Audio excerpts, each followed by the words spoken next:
Russia ने दुनिया को फिर से हिला दिया है। उसने लॉन्च किया है अपना सबसे खतरनाक और रहस्यमय हथियार न्यूक्लियर सबमरीन खाबराव्स्क, जो लेकर चलती है पोसाइडन ड्रोन, एक ऐसा अंडर वाटर न्यूक्लियर मिसाइल जिसे कहा गया है डूम्सडे वेपन। समंदर की गहराई से आने वाला खतरा खाबराव्स्क को रशिया के सेमवैश शिपयार्ड में लॉन्च किया गया, जहां मौजूद थे रशिया के टॉप मिलिट्री ऑफिशियल्स।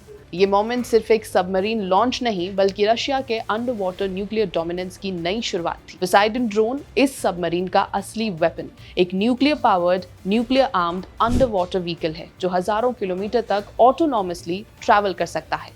इसका वॉरहेड 100 मेगाटन तक का ब्लास्ट पावर रखता है, जो हिरोशिमा वाले एटम बम से तकरीबन 6000 गुना ज्यादा है। रशिया का दावा है कि अगर पोसाइडन किसी कोस्टल सिटी के पास डिटोनेट किया तो वो पैदा कर सकता है एक रेडियो एक्टिव सुनामी, जो सैकड़ों किलोमीटर तक तटवर्ती देशों को मिटा दे।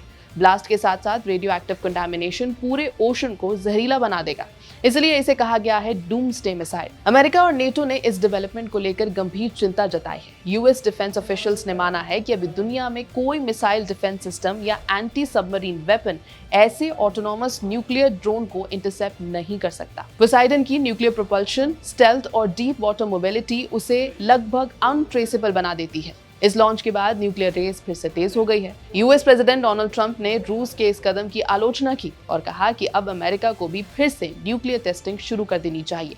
यूएस ऑफिशियल्स का डर है कि रशिया और चाइना शायद सीक्रेट न्यूक्लियर टेस्ट कर रहे हैं, जिससे डेकेड्स ओल्ड न्यूक्लियर ट्रीटीज खतरे में पड़ सकती हैं। खाबराव्स्क को जल्द ही रशिया के नॉर्दर्न या पैसिफिक फ्लीट में शामिल किया जाएगा। हर सबमरीन में कई पोसाइडन ड्रोन्स होंगे। हर ड्रोन अपने आप मिशन पूरा कर सकेगा बिना किसी मानवीय नियंत्रण के। रशिया की ये स्ट्रैटेजी साफ है, अनमैन्ड न्यूक्लियर टेक्नोलॉजी को इंटीग्रेट कर अपने मैरिटाइम बॉर्डर्स को किसी भी खतरे से आयन शील्ड बनाना। रशिया ने न्यू स्टार्ट ट्रीटी जैसे आर्म्स लिमिटिंग एग्रीमेंट्स की नींव हिला दी है। अब यूएस और उसके एलाइज को मजबूर होना पड़ेगा कि वो अपनी न्यूक्लियर स्ट्रैटेजी और वेपन्स प्रोग्राम को अपग्रेड कर लें।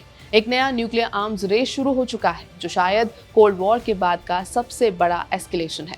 खाबराव्स्क और पोसाइडन सिर्फ वेपन्स नहीं है, ये रशिया का ग्लोबल मैसेज है कि अब अंडर वाटर वर्ल्ड भी बैटलफील्ड बन चुका है। ऐसे टाइम में जब दुनिया शांति की बात कर रहा है, रशिया की ये मूव इंटरनेशनल सिक्योरिटी के लिए एक वेकअप कॉल है। क्योंकि अगर ये डूम्सडे मिसाइल कभी रियल वॉर में डिप्लॉय हुई तो उसके बाद शायद कोई जीतने वाला नहीं बचेगा, सिर्फ खामोश रेडियो एक्टिव समंदर बचेगा। ये है एबीपी लाइव, मेरा नाम है श्वेता शर्मा।